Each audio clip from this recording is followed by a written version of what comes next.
je suis Isabelle Simon, déléguée régionale de SFR, et on a proposé au Web Today de vous présenter un petit débat et d'avoir aussi un débat avec vous sur la collaboration entre les grands groupes et les startups à travers 4 exemples concrets. Je vous présente là tout de suite. On va partir de gauche à droite pour vous. Laurent Stéphan, qui est le fondateur de ForMode, qui est donc une start-up qui a été créée en 2008 dans la région nantaise, à Nantes même peut-être, et qui conçoit des télécommandes évoluées pour le marché de la télévision numérique. Alors, notamment, il a créé la télécommande qui est utilisée par la box de SFR, mais pas que. Ses clients sont plus multiples que ça.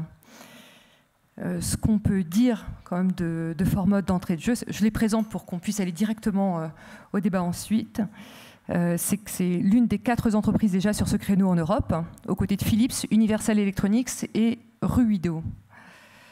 Donc, juste pour vous donner quelques chiffres, ForMode conçoit 3,5 millions de télécommandes pour des clients français comme internationaux, déjà. Et elles sont assemblées, certes, elles sont assemblées en Chine, mais elles sont d'abord conçues à Nantes. Juste après, on a le plaisir d'accueillir Yann Maréchal, qui est le fondateur de Parents dans les parages, la société Ars Nova System, c'est ça, qui est père de 3 enfants. Je le précise parce que ça a pu jouer un rôle dans l'idée qu'il a développée et la société qu'il a créée ensuite, puisqu'il a créé un système de contrôle parental évolué qui permet le contrôle parental multi-device pour protéger les enfants dans leur utilisation de l'univers numérique. Alors, notamment, ça filtre les contenus adaptés.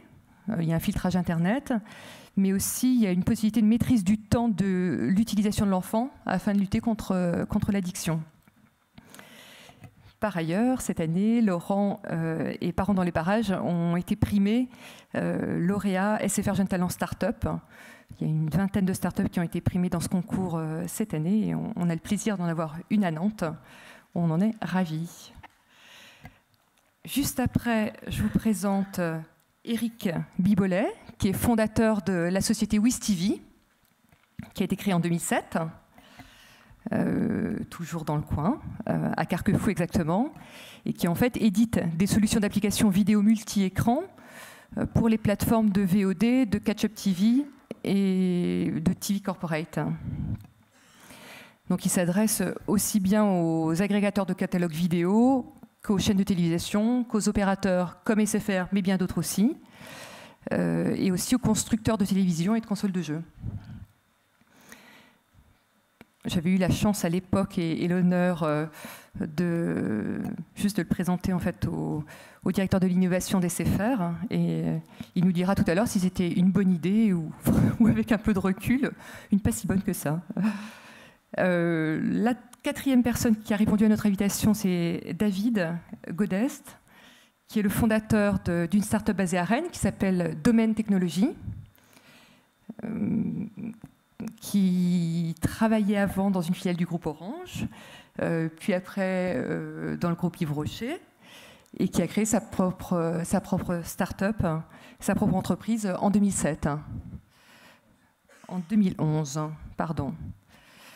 La solution permet de créer et d'exploiter des fichiers clients sur des tablettes tactiles de type iPad pour les commerçants de proximité, pour tous les commerçants d'ailleurs, pas que les commerçants de proximité, parce que je crois que vous avez des collaborations avec des chaînes d'hypermarchés aussi, vous allez nous en parler. Bref, vous avez l'expérience des grands groupes et des collaborations avec les grands groupes, c'est certain, donc ce sera intéressant que vous nous livriez votre avis. Et enfin, ici, Laurent Charon, qui est responsable de l'innovation, de l'écosystème innovation pour le groupe SFR, et qui travaille notamment avec ces startups et d'autres. Donc, on aura un autre retour d'expérience et un avis du côté grand groupe. Ainsi.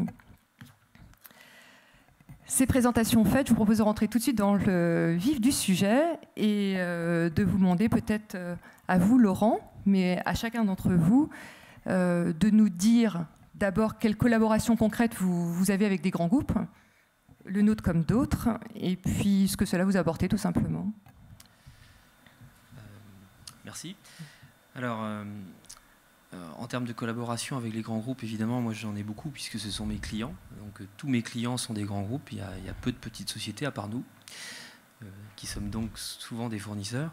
Donc on a deux types de collaboration avec les grands groupes. D'un côté, nos clients, mais aussi nos fournisseurs. C'est-à-dire que, alors, quand on parle de collaboration, la médiation commerciale n'est pas forcément une collaboration à proprement parler. Hein. Enfin, on est en échange de quelque chose. Hein. On fournit un service ou un produit en l'échange de. Voilà.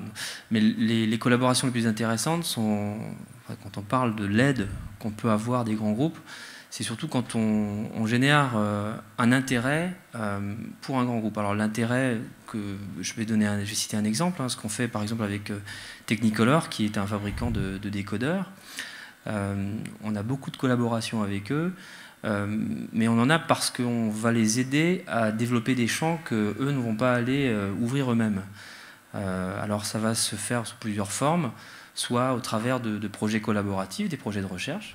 Donc, le grand groupe a besoin de start-up, de gens pour lui apporter aussi un peu de créativité, de réactivité, puisque la petite société est en général plus réactive et plus dynamique que le grand groupe qui a des directions claires, mais qui peut un peu plus difficilement changer de cap, on va dire. Donc c'est un petit peu ce que vous faites au travers de l'innovation chez CFR. Donc ça, c'est un des volets. Donc apporter des solutions, un peu de fraîcheur à leurs offres. Donc on intervient de manière très concrète. D'ailleurs, on peut le faire avec d'autres gens qui sont autour de la table ici. On va avoir des clients ensemble parce qu'on apporte une partie de la solution. Le deuxième type de collaboration que l'on a, c'est avec cette fois-ci des fournisseurs, mais qui sont aussi des grands groupes. Alors, chez Formod, on a une collaboration avec Texas Instruments, qui est un groupe américain de semi-conducteurs. Et nous, il se fait qu'on utilise des semi-conducteurs dans nos produits. Alors, quel est l'intérêt pour nous? C'est qu'on intègre leurs solutions, mais on intègre aussi leurs solutions très très en amont, c'est-à-dire qu'on va aussi débugger leurs solutions. Et le fait d'avoir un partenariat un peu privilégié, quasiment unique, fait qu'on va travailler en amont sur les problématiques rencontrées, mais du coup, ils vont aussi nous ouvrir à des marchés, eu égard à leur force de frappe. Hein. Ce sont des gens qui sont présents mondialement, donc ils peuvent nous ouvrir des opportunités de marché auxquelles on n'aurait pas forcément accès. C'est aussi le cas avec nos partenaires fabricants de boîtes comme Technicolor, hein, qui va nous aider à aller développer des marchés au Moyen-Orient où on n'aurait pas la force de vente nécessaire pour y aller. Donc voilà. Donc l'enjeu dans tout ça, c'est qu'on soit en capacité d'apporter suffisamment de valeur à l'offre de ce grand groupe. Mais en clair, sans eux, on aurait vraiment du mal, en tout cas quand on a une visée export et quand on est une start-up, en tout cas une petite société, on aurait du mal à aller sur des terrains qui sont assez éloignés et le coût marketing, on va dire, ne serait pas forcément permis pour des sociétés comme les nôtres. D'accord. Donc c'est plutôt dans la partie R&D où il y a une collaboration gagnante-gagnante, et dans la partie distribution, du coup, de... C'est R&D et vente, et marketing, en fait. Ouais, donc, on construit une offre marketing ensemble. Si tant est que chacun ait besoin de l'autre. Et en général, on arrive toujours à trouver des... Enfin, c'est assez difficile à faire, mais on essaie d'avoir enfin, on ne peut pas avoir des collaborations étroites avec tout le monde. En tout cas, nous, c'est notre parti pris. C'est-à-dire qu'on essaie d'apporter un peu de différenciation aux grands groupes, enfin à l'équipementier, par exemple, si c'est un fabricant de décodeurs. Ce qu'on fait avec Technicolor, c'est un peu dur pour les autres, mais on ne peut pas le faire avec tout le monde. Parce que sinon, la création de différence, elle n'est pas... Enfin, il n'y a plus de différence si on est partout au même endroit. Et on n'est plus intéressant pour notre partenaire. Donc la notion de collaboration, elle est aussi liée... Enfin, il est évident que pour une société de taille moyenne, travailler avec un grand groupe apporte une aspiration énorme qui va quasi lui suffire dans certains cas. L'idéal étant de travailler avec, d'avoir bien identifié cette cible. Ouais. Merci. On reviendra tout à l'heure sur les conditions de succès, sur les pièges à éviter. Yann Maréchal, peut-être. Est-ce que Est-ce que vous bossez avec des grands groupes et sur quoi plus précisément? Alors, donc pour rappeler ce qu'a dit Isabelle Simon, nous, on travaille donc sur des systèmes de protection des enfants, filtrage Internet sur smartphone, tablette, ordinateur. Et à ce titre, on développe une activité en B2C, c'est-à-dire avec un portail qui s'appelle parentsdanslesparages.com. Et on sait tous qu'il est extrêmement difficile pour une start-up de travailler directement en B2C parce que c'est effectivement des investissements marketing qui sont énormes. Et donc nous, on a choisi de travailler avec des grands groupes qui sont naturellement pour nous les opérateurs mobiles, puisque effectivement, ils sont en contact direct avec nos clients puisqu'ils fournissent le service Internet, le service mobilité et téléphonie. Donc notre raisonnement a été le suivant, de dire nous, on apporte une technologie vraiment innovante, mais on n'a pas forcément le marché et l'accès aux clients. Donc l'idée est de travailler avec un grand groupe, donc avec les opérateurs, pour pouvoir faire une opération gagnant-gagnant, c'est-à-dire offrir notre technologie en marque blanche, donc effectivement du coup sous la marque de l'opérateur, et effectivement de fournir à l'opérateur un service performant et donc technologiquement en avance, puisqu'on sait très bien que les startups, et c'est l'intérêt pour les grands groupes, ont toujours une avance technologique et une agilité pour s'adapter au marché. Donc concrètement, nous actuellement, donc on a une collaboration donc naissante avec SFR suite au concours Jeunes Talents Startup sur un système de contrôle parental. On a également signé déjà un contrat avec un opérateur, alors qui n'est pas un grand groupe, mais qui est déjà une société de bonne taille, qui est Virgin Mobile, qui diffuse donc un produit de contrôle parental que nous avons conçu. Et donc pour nous, l'intérêt, il est tout simplement marché, c'est-à-dire toucher le plus rapidement nos clients en nombre. Voilà, c'est à peu près l'idée qu'on se fait, nous, de la collaboration avec les grands groupes. Et puis évidemment, lorsqu'on a signé avec un premier groupe, il est toujours plus facile d'en convaincre un deuxième sur la fiabilité, la facilité à réaliser les objectifs qu'on s'est fixés, puisqu'on sait très bien que de l'autre côté, un grand groupe prend un certain risque à travailler avec une start-up. Super, merci. Eric Guibolet ou Stevie, votre point de vue? Alors, nous, en fait, pour compléter un petit peu la présentation, donc d'un côté, il y a un studio design de quelques personnes, en fait. De l'autre côté, une équipe technique JavaScript. Et on conçoit des applications, on conçoit des portails, du design jusqu'au développement et après toute l'exploitation en Amazon Cloud. Donc, une de nos références comme ça, la collaboration, c'est entre deux axes. L'axe, on va dire, les grands groupes avec Samsung, LG, Sony, Panasonic, Toshiba en Corée et au Japon. Après avec Google ou Intel aux US et bien sûr avec SFR. Donc d'un côté, il y avait comment découvrir et s'insérer dans une chaîne de valeur avec son idée de création d'idées de start-up initiale, mais comment l'insérer dans un écosystème. On est quelques-uns, on crée une start-up, on a une idée innovante, pense-t-on, parfois, et comment cette idée-là, l'insérer dans un écosystème du côté, on va dire, des devices.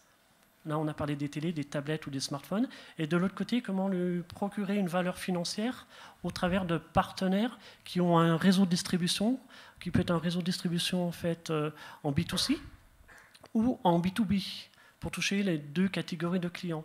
Donc en B2C, tel que SFR par exemple, et en B2B, donc s'insérer avec Technicolor, Sagem ou d'autres grands groupes qui, eux, on leur apporte une valeur non pas directe aux clients B2C, mais à leur valeur générale d'entreprise également.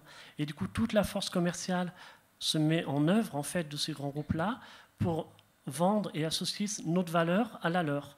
Du coup, c'est vrai que la progression de la start-up, de la PME et après, je dirais beaucoup plus loin, elle est beaucoup plus rapide dans cet axe-là. Donc en fait, c'est faire valoir sa réactivité, faire valoir sa créativité. Et derrière ça, en fait, c'est comment motiver, je dirais, les hommes ou les femmes qui sont dans ces grands groupes-là, trouver des ambassadeurs à l'intérieur pour qu'ils relaient le message de la start-up. D'accord. Et vous êtes obligé aussi, comme disait Laurent tout à l'heure, de différencier votre offre par rapport à chacun de ces grands groupes ou Alors, nous, on n'a pas fonctionné comme ça. On s'est dit que la valeur qu'on avait, elle avait une telle avance, peut-être, sur le marché, en termes de technologie, en termes de vision, en termes d'insertion dans l'écosystème, que les gens qui souhaitaient ce service-là étaient un peu obligés de passer par nous. Et du coup, ça ne mettait pas de barrière par rapport à un groupe ou à un autre. Aujourd'hui, on travaille avec SFR, on travaille avec Orange, on travaille avec Numéricable, on travaille avec Get en Norvège, on travaille avec d'autres grands groupes au Japon, comme je disais, aux États-Unis. Donc c'était plus avec la même base de produits. Avec la même base de produits. Absolument, oui. D'accord, super.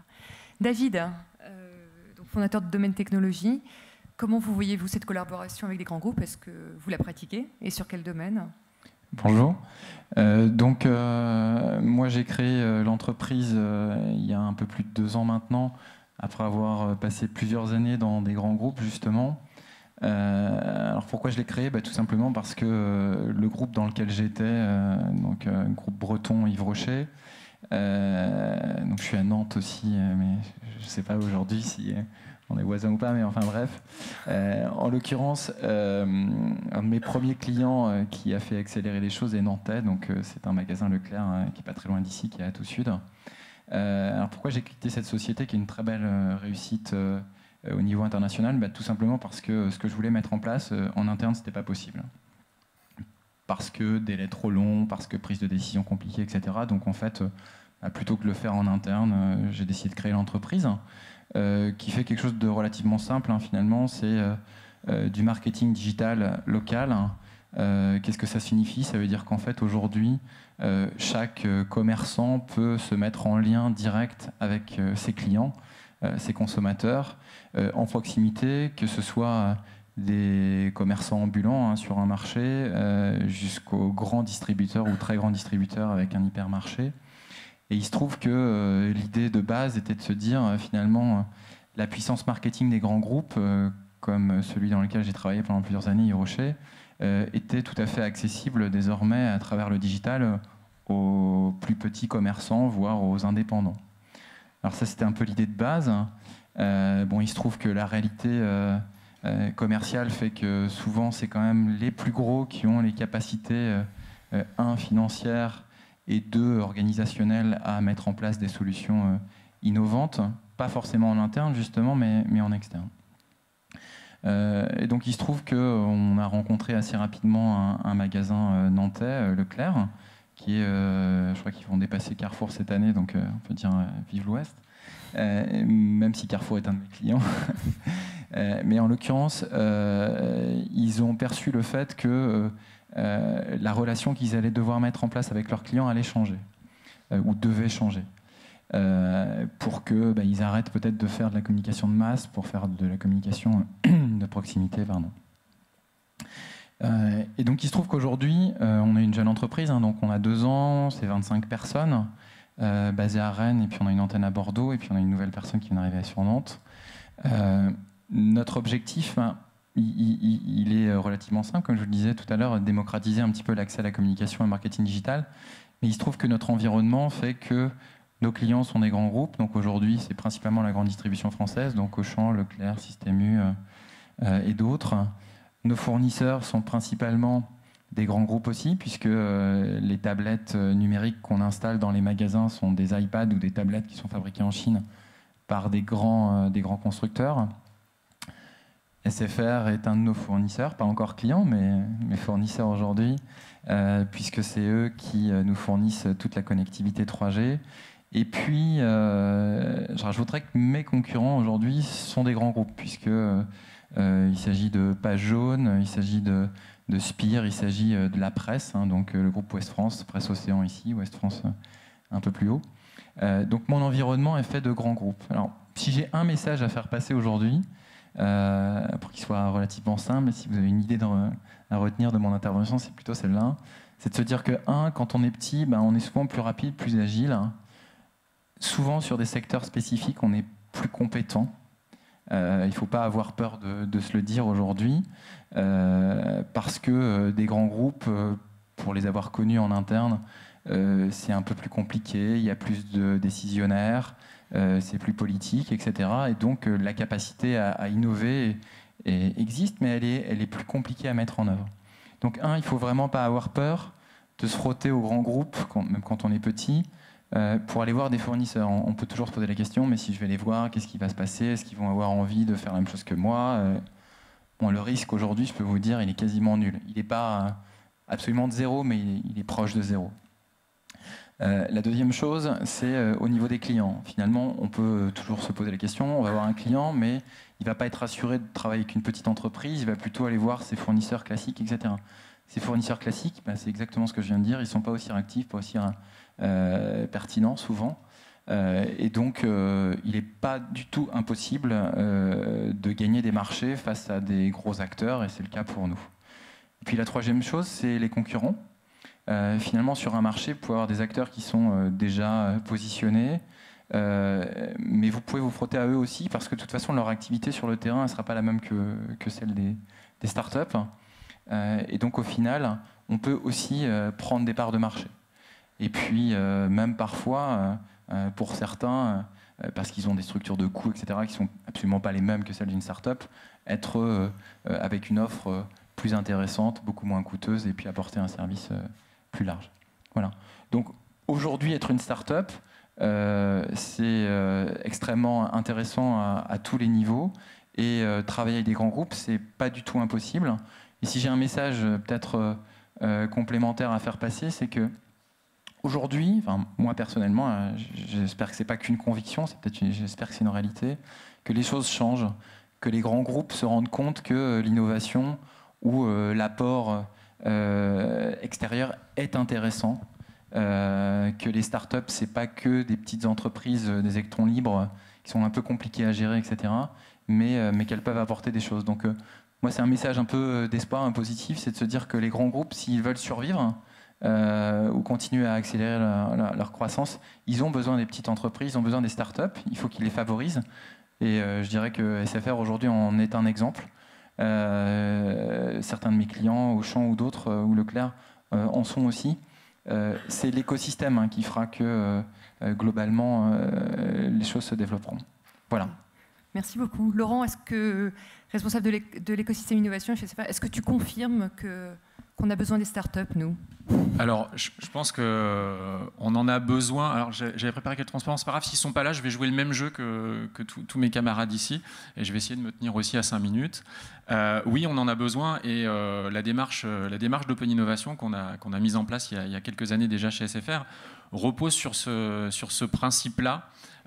SFR, on est une entreprise de 9000 salariés, on fait 10 milliards d'euros de chiffre d'affaires, donc à 9000 personnes, on ne peut pas aller chercher 10 milliards, on a besoin de partenaires, alors qu'ils vont être de toute taille, mais on a besoin de start-up, on n'a pas de R&D, donc on a besoin d'aller chercher cette innovation là où elle se trouve, donc dans les start-up, je pense que vous l'avez dit. Avant de continuer, je vais juste rajouter un point que vous n'avez pas mentionné, messieurs, et qui, à mon avis, est intéressant, c'est que le grand groupe, pour vous, c'est aussi une option de sortie. Vendre sa boîte à un grand groupe, c'est toujours sympa. Mais pour continuer un peu, reprendre mon propos, et c'est pas ce qu'on fait nous chez SFR et ce dont je m'occupe, voilà, notre démarche, c'était vraiment une démarche d'aller chercher l'innovation là où elle se trouve et de connecter les opérationnels chez SFR à l'innovation. Donc pour ça, on a structuré la démarche, on l'a organisée avec le temps, avec les années. Alors je vais vous dire ce qui a marché, puis ce qui n'a pas marché, mais on a des choses qui n'ont pas marché, qu'on a abandonnées au cours du chemin.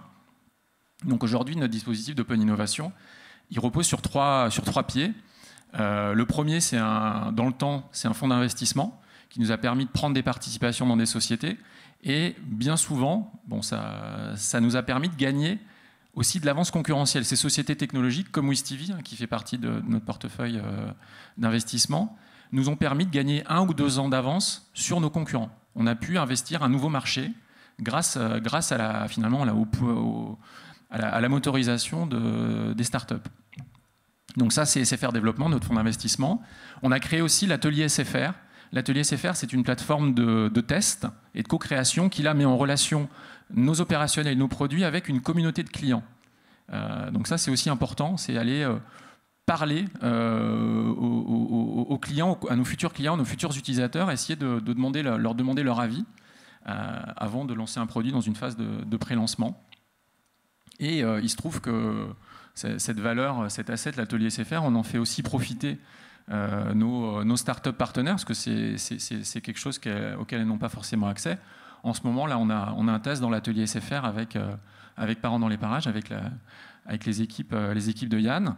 Et nos testeurs donnent leur avis sur cette solution de contrôle parental. Donc ça va permettre à Parents dans les parages de progresser, pourquoi pas, d'améliorer des choses sur la base de ces retours clients. Et le dernier élément de nos dispositifs, qui aujourd'hui en constitue le cœur en termes de relations start-up, c'est SFR Jeunes Talents Start-up. Donc SFR Jeunes Talents Start-up, c'est un concours, c'est un programme. Donc, on a 2 lauréats ici avec David et Dolmen et puis Yann et Parents dans les parages. Donc lui, il s'est construit, c'est notre dernier dispositif, on en est quand même à la 4e année d'existence, mais il s'est construit sur l'idée qu'il fallait qu'on crée un win-win entre les startups et nous. Et qu'on crée un win-win sur ce sur quoi on pouvait être bon et attendu. Et en l'occurrence, qu'est-ce que viennent chercher les startups quand elles frappent à la porte des SFR? 2 choses.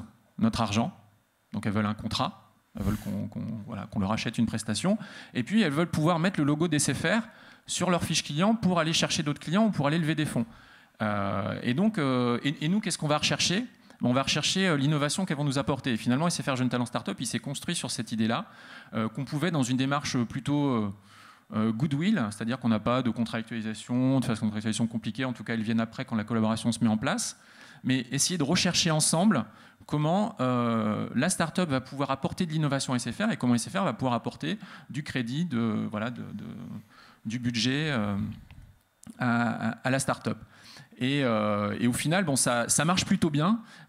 Sur les 3 premières années, on a pu contractualiser ou avoir des projets, parce que parfois il faut un petit peu plus de temps. On dit que les startups vont vite, mais parfois il faut un peu de temps pour se trouver malgré tout, de leur fait comme du nôtre. On a pu, sur nos 3 premières promotions de 10 sociétés, travailler opérationnellement, concrètement, avec presque la moitié d'entre elles. Alors on dit 50%, c'est 14 sur 30 en vrai, mais comme il y en a une qui a coulé entre-temps, c'est 14 sur 29, et c'est pas si mal que ça.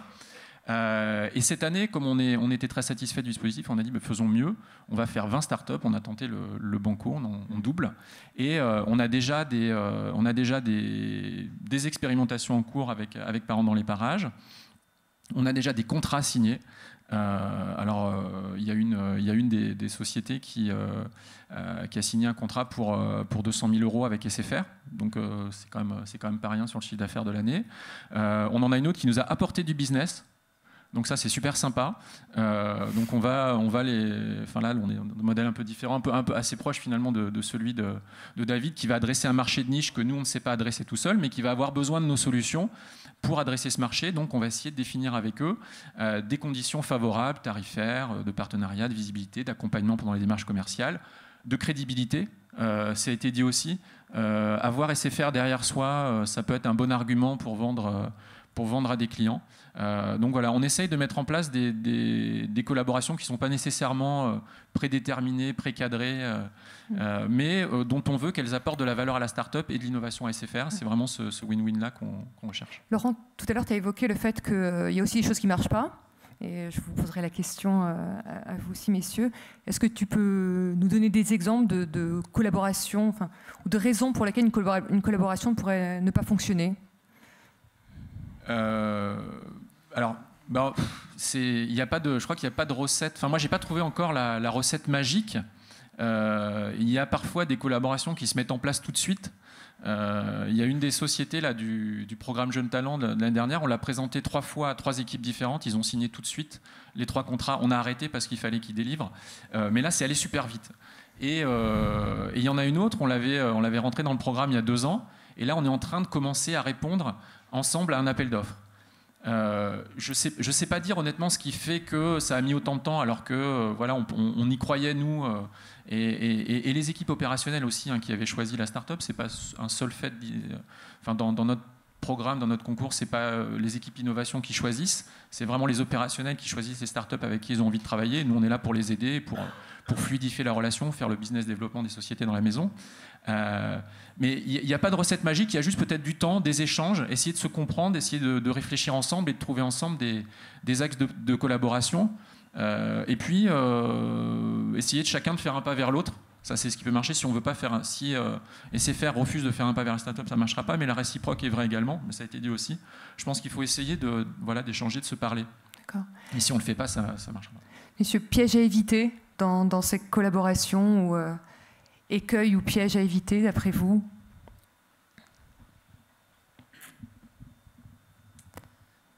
Alors, je pense que il y a une vraie différence entre les petites sociétés et les groupes, c'est que dans un groupe, on va dire le référentiel de temps n'est pas du tout le même. C'est-à-dire que vous êtes souvent pressé quand vous avez une petite entreprise ou une PME.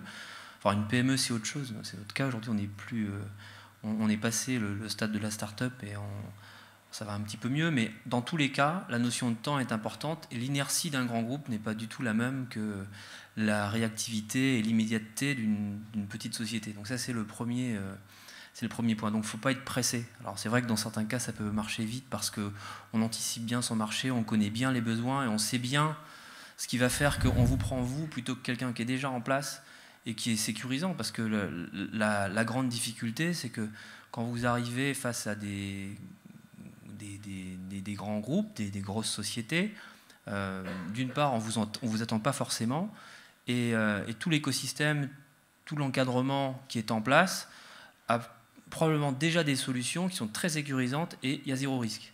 Et en règle générale, ce dont on a peur dans un grand groupe, c'est le risque. Donc le pendant de ça va être qu'on va certainement vous imposer aussi un cadre juridique qui est extrêmement complexe, extrêmement périlleux, parce que vous vous engagez à faire des choses et si vous ne le faites pas, ça peut être un petit peu gênant parce que vous pliez, tout simplement. Donc les vrais écueils, c'est ça, c'est la notion de temps et le cadre juridique qu'on risque de vous imposer parce que, ok, on aime bien ce que vous allez faire potentiellement et c'est pour ça qu'on vous prend, on veut bien prendre le petit parce qu'il est 2 fois meilleur et 30% moins cher, ou alors il apporte quelque chose auquel personne n'avait pensé, mais par contre, vous devrez délivrer derrière. Et donc, passer le temps de la promesse, la réalité arrive très vite. Je suis d'accord sur le temps. Effectivement, collaboration avec un grand groupe, voilà, c'est plusieurs mois, voire un an, voire plus d'un an, entre les premiers rendez-vous et puis la concrétisation de quelque chose. Donc effectivement, le timing n'est pas du tout le même. Donc justement, l'idée, c'est de ne pas se concentrer sur un seul lead, c'est-à-dire d'en traiter dans les phases de démarrage plusieurs. Effectivement, dans la phase où on commence à avoir des rendez-vous, etc., ne pas se focaliser sur un seul lead, mais essayer d'en traiter le plus possible, tout en restant évidemment compatible avec le temps de la start-up, de la société. Ensuite, effectivement, les écueils dans les grands groupes, de ce qu'on a pu vivre nous, c'est effectivement identifier les bonnes personnes. C'est-à-dire qu'on peut très bien partir dans un grand groupe avec des réunions, sortir super content, aller à une deuxième réunion, un deuxième coup de fil, et puis s'apercevoir au bout d'un moment qu'effectivement, ce n'était pas la personne référente, ce n'était pas la personne qui allait finalement avoir la décision finale. Donc le plus rapidement possible, essayer de se rapprocher le plus de Dieu en quelque sorte, c'est-à-dire des équipes qui sont vraiment opérationnelles. Et ça, je pense que c'est une vraie difficulté. Et pour ça, il faut essayer de travailler avec un réseau de gens, c'est-à-dire avoir des contacts qui connaissent, etc. Nous, c'est comme ça qu'on procède pour avoir le maximum d'informations sur les leads dès le démarrage. Ensuite, je pense qu'il faut arriver avec une solution déjà bien avancée pour parler avec un grand groupe. L'écueil, ça serait d'arriver avec un début de projet, non pas tant sur le fait de se faire piquer l'idée, parce qu'effectivement, il n'y a pas un si grand risque que ça, que comme par hasard, le groupe, dans son timing, ait décidé de faire la même chose que vous. C'est assez rare. Et donc, essayer d'arriver avec quelque chose qui soit vraiment un produit ou un concept immédiatement identifiable et qu'effectivement ça puisse monter très vite parce que ça marche, parce que c'est opérationnel. Et donc tout de suite qu'il y ait une vision marché sur le produit ou sur la solution que vous présentez. Et puis, effectivement, je reviens sur ce qu'on disait, ne pas avoir peur, c'est-à-dire qu'effectivement, aller voir les gens, obtenir un rendez-vous en vis-à-vis, plusieurs rendez-vous en vis-à-vis, et de ne pas se dire qu'effectivement, on n'est pas attendu. On est attendu si on a une bonne idée, si on a quelque chose à vendre. Et les gens dans les startups, alors c'est le cas de SFR, c'est le cas d'autres sociétés, tirent des ressources des créations des startups. Donc ils sont aussi intéressés par ça. Mais il faut aller au-devant et aller montrer vos produits. Super, merci. David, je crois que tu voulais rajouter un point. Alors, mes deux prédécesseurs ont dit des choses que je partage complètement. Le temps et les interlocuteurs.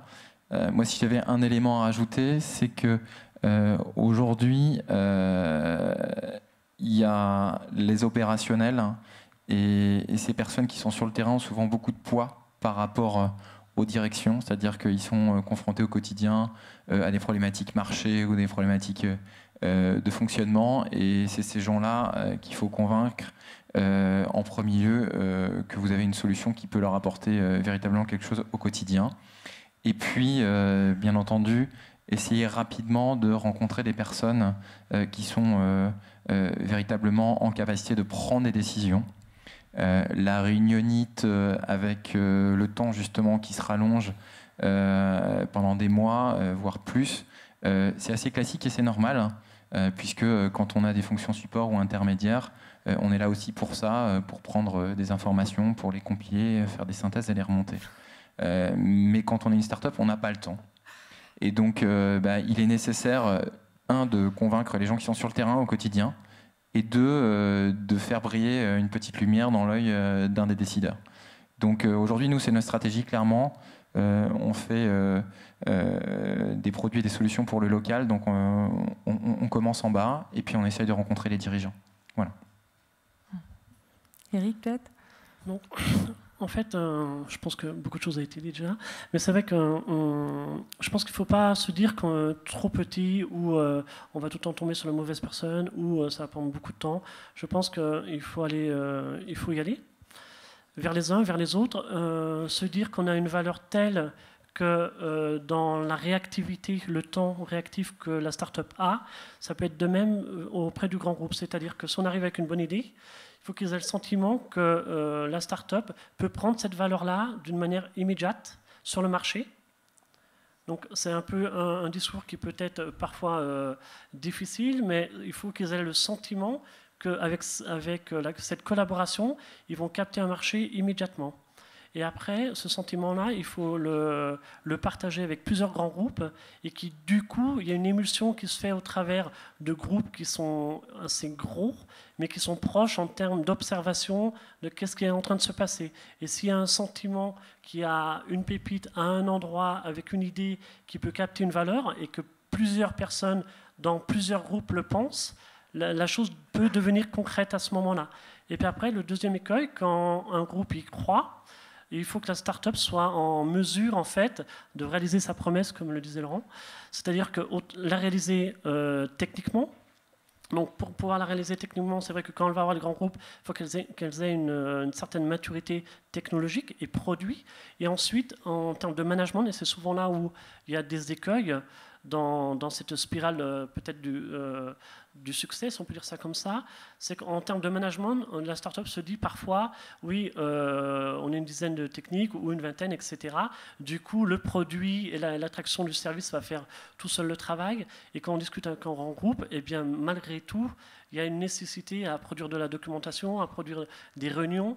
Alors, une fois qu'on a passé le cap de la signature, bien sûr, et il faut surtout penser, quand on signe ce contrat avec les grands groupes, ne pas oublier toutes ces étapes-là qu'il faut compter, je dirais, dans la valorisation du service.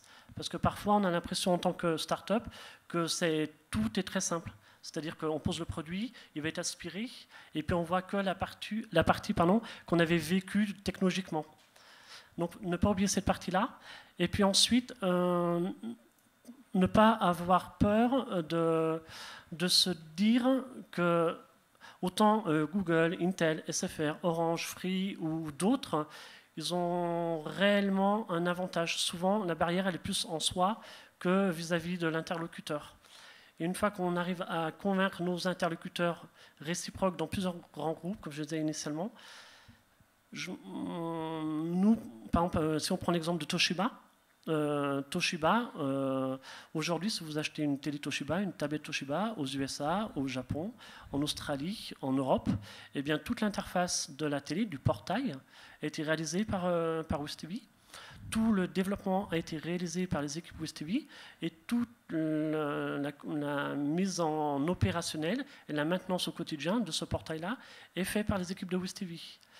Donc, je pense qu'il faut surtout s'enlever les barrières à l'intérieur de soi et après trouver les bons relais et créer une émulsion dans plusieurs grands groupes. Surtout ne pas se reposer sur un. Merci beaucoup. On n'a plus que 5 minutes, donc est-ce que vous avez des questions pour eux? Est-ce que vous souhaitez qu'on approfondisse un point en particulier? Ouais. Je ne suis pas sûre qu'il y ait un micro, donc peut-être en parlant fort. Si, il y en a un. Pardon.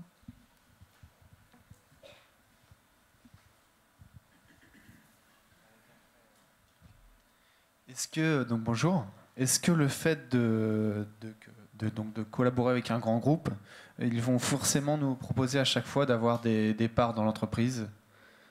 Et justement, si c'est le cas, est-ce que c'est une bonne chose? Alors je peux répondre. WizTV aujourd'hui, donc non pas du tout, c'est pas une obligation du tout. WizTV, SFR Développement a des parts dans WizTV. Et aujourd'hui, on travaille avec également Free, on travaille avec Orange, on travaille avec Numéricable, on travaille avec des opérateurs à l'étranger et dans des projets très stratégiques. Parce que, par exemple, le studio de WizTV a défini tout le message de communication, de relation avec leurs clients au travers du portail utilisateur de plusieurs opérateurs dans l'Europe. Donc, en tout cas, pour WizTV, ça n'a pas été le cas et je pense qu'il ne faut pas se mettre cet élément-là en tête. Il faut plutôt dire que cette collaboration-là initiale va donner autant une avance au grand groupe et à soi-même. C'est-à-dire que ça va nous apprendre à collaborer avec un grand groupe. Et ça, pour une start-up, c'est souvent une découverte, à part si on vient d'un grand groupe soi-même et qu'on a cette expérience-là. Mais ce n'est pas tout le temps le cas. Du coup, ça nous apprend à comment aborder commercialement, opérationnellement, marketingement ce grand groupe-là. Et du coup, ça nous renforce, ça nous donne une avance sur d'autres startups aussi. Et du coup, quand on va prospecter, quand on va communiquer avec d'autres grands groupes, il y a tout un discours qui a été intégré, il y a toute une découverte qui a été franchie. Et du coup, on est beaucoup plus fort. Pour nous, non. Je voulais répondre pour le grand groupe parce que ça va donner l'effet miroir, c'est intéressant. La première chose, c'est d'abord, il y a investissement et acquisition qui sont deux choses assez différentes. Mais en tout cas, chez SFR, quand on réalise un investissement, alors je vous ai parlé de l'objectif d'avance technologique qui, en effet, nous a servi concrètement sur de nouveaux marchés, je le disais tout à l'heure. Il y a aussi l'intérêt de travailler avec des gens qui sont pionniers sur un domaine et qui vont nous apporter un accès, un éclairage sur un nouveau marché, une nouvelle technologie, même si on ne réussit pas le nouveau business, en tout cas, on va au moins comprendre ce marché.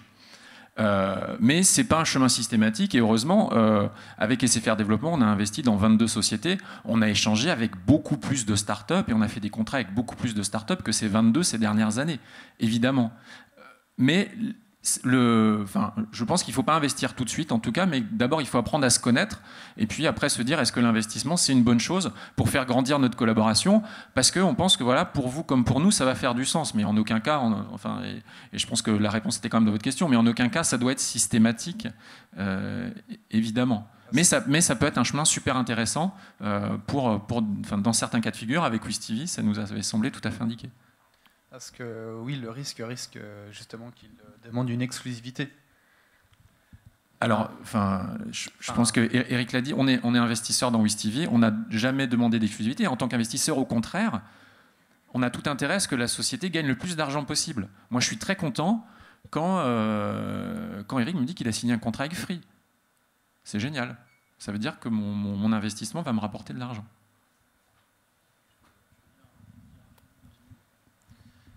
Ce qui est important de voir, c'est que dans le timing, ça va commencer par le commercial. Et que ce n'est pas les mêmes interlocuteurs qui vont être mis en jeu dès le départ. On ne va pas faire une réunion, puis on va dire bah oui, on veut bien, mais il y aura des parts dans la société. Ça va commencer par le côté commercial. Et effectivement, si ensuite il y a un intérêt financier avec d'autres interlocuteurs, une filiale ou un groupe d'investissement au sein du grand groupe, ça va se faire probablement dans un deuxième temps pour soit pérenniser l'activité, soit faire un rachat industriel. Mais au départ, ce n'est pas la question qui se pose, en tout cas pas tout de suite. Et l'exclusivité, donc en ce qui nous concerne, elle ne nous a jamais été demandée, puisque prendre l'exclusivité sur une start-up, à moins de lui garantir un marché extraordinaire, c'est un peu aussi la tuer dans l'œuf. Donc c'est aussi brider un peu l'évolution de la société. Laurent, ouais. Je vais juste rapporter un petit éclairage qui est le mien, parce que moi, j'ai une société qui n'a pas d'investisseurs et qui n'a pas vocation à avoir des investisseurs a priori. Mais ça, c'est vraiment vous qui le décidez. Dans le web, on a toujours l'impression, enfin moi j'entends les gens du web, il faut avoir des investisseurs, je cherche des fonds, je veux lever, je veux machin, etc. D'abord, on fait des produits, on les vend, et puis après, on regarde si on va trouver des investisseurs. Déjà, de toute façon, vous ne pouvez pas y couper. Hein. Et ce n'est pas le seul modèle de développement d'une entreprise, l'investisseur. Même si ça peut aussi aider et que c'est bien, et que notamment quand c'est porté par un grand groupe, ça veut dire qu'il y a un fond derrière. Ils ne le font pas pour rien, c'est aussi pour développer leur propre offre. Donc, mais ce n'est pas le seul modèle de développement, hein. Il y en a d'autres. Et ça, c'est vous qui le décidez. C'est clair. Une autre question ? Merci. Il y en a une dans le fond là-bas. Et après, je pense qu'on va laisser la place à une autre conférence. Hein. Oui, merci, c'était très intéressant. Vous avez beaucoup parlé des relations en fait, de business développement, en fait, client-fournisseur. Qu'est-ce que vous pensez des expériences qui ont pu être menées, par exemple, où il y a le patron de Wisembly, je crois qu'il est ici, qui est allé en stage en fait, dans un grand groupe, et des responsables de grands groupes sont allés en stage dans les startups. Je ne sais pas quoi en penser, parce que moi je viens d'un grand groupe avant d'avoir monté ma PME, donc j'ai fait un stage de quelques années. Une petite dizaine d'années, peut-être un peu plus. Mais je pense que c'était un bon stage. Voilà. En tout cas, ça enlève pas mal de peur ou d'ambiguïté par rapport au fonctionnement même d'une grande entreprise. Il ne faut pas en avoir peur, et justement, le fait de l'avoir vécu fait qu'on sait, qu'on connaît bien les contraintes, et les contraintes des interlocuteurs qu'on va avoir en face aussi d'ailleurs. Mais qu'un patron d'entreprise fasse un stage dans une PME, chez un entrepreneur, ou en tout cas un patron du CAC 40, je pense que ça lui ferait beaucoup de bien. Ouais.